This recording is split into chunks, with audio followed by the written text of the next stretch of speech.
Budget 2025 honourable finance minister Nirmala Sitharamanji દ્વારા આજે દેશનું 8મું કન્ઝિક્યુટિવ બજેટ રજૂ કરવામાં આવ્યું છે, જેના ફાઉન્ડેશન્સ છે ડેમોગ્રાફી, ડેમોક્રેસી અને ડિમાન્ડ. આપણા દેશના અર્થવ્યવસ્થાના વિકાસમાં હંમેશા મધ્યમ વર્ગનો ફાળો મહત્વનો રહ્યો છે અને આજે રજૂ થયેલું બજેટ એ આ વાતને ચોક્કસ રીતે ઉજાગર કરે છે.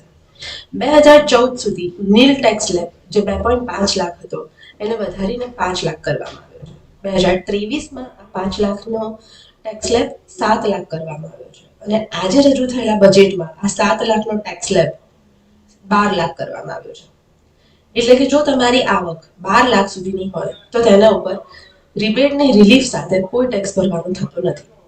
અને જો તમે કોઈ સેલરાઇડ ટેક્સ પેયર છો તો આ ટેક્સ સ્લેબ 12,75,000 છે, જેમાં 75,000 રૂપિયા સ્ટાન્ડર્ડ ડિડક્શન છે. આજે રજૂ થયેલા બજેટમાં જો ન્યૂ ટેક્સ રિજીમના ટેક્સ સ્લેબને મૂકવામાં આવે તો એવું કહી શકાય કે જો તમારી આવક 0 થી 4 લાખ સુધીની છે તો તેના પર કોઈ ટેક્સ ભરવાનો આવતો નથી. તમારી આવક 4 થી 8 લાખ રૂપિયા સુધીની છે તો તેના ઉપર 5% ટેક્સ ભરવાનો આવશે. 8 થી 12 લાખ રૂપિયાની આવક ઉપર 10% ટેક્સ ભરવાનો આવશે. 12 થી 16 લાખની આવક ઉપર 15% ટેક્સ ભરવાનો આવશે. 16 થી 20 લાખની આવક ઉપર 20% ટેક્સ ભરવાનો આવશે અને 20 થી 24 લાખની આવક ઉપર 25% ટેક્સ ભરવાનો આવશે. 24 લાખથી વધારેની આવક ઉપર તમારે 30% ટેક્સ ભરવાનો આવે છે.